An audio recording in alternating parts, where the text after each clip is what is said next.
des portraits de Vladimir Poutine brandis dans les capitales du Sahel. La Russie est-elle vraiment une nouvelle venue en Afrique ? Et puis c'est quoi la Russe-Afrique ?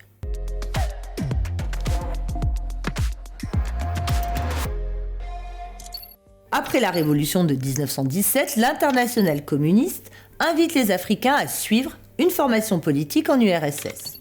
Mais c'est à la fin des années 1950, au moment des indépendances africaines, que des liens très étroits se nouent.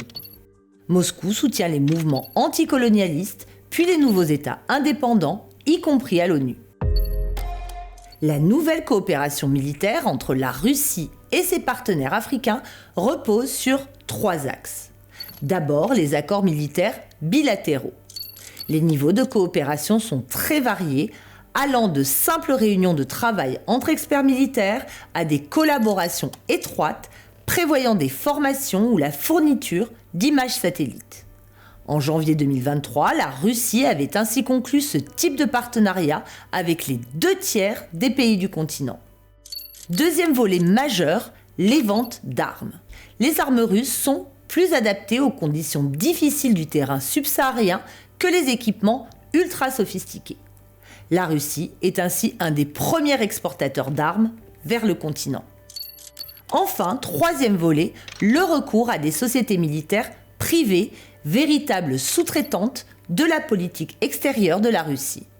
La plus célèbre d'entre elles est bien entendu le groupe Wagner, fondé en 2014. Wagner a permis à la Russie d'intervenir à l'étranger sans implication officielle. Il s'agit d'une organisation paramilitaire adossée à toute une série d'entreprises opérant dans la logistique, l'extraction de ressources, l'ingérence politique, l'influence informationnelle, avec des agences médiatiques de désinformation et de conseils politiques. Apparu en Afrique dès 2017, accusé de très nombreuses exactions, ces interventions se sont souvent soldées par des échecs opérationnels, à l'exception de la RCA. Moins célèbre, Reddit existe depuis 2008. Dès le départ, elle a été plus proche du ministère russe de la Défense. Contrairement à Wagner, Reddit ne combat pas directement et adopte une posture plus officielle d'assistance sécuritaire étatique.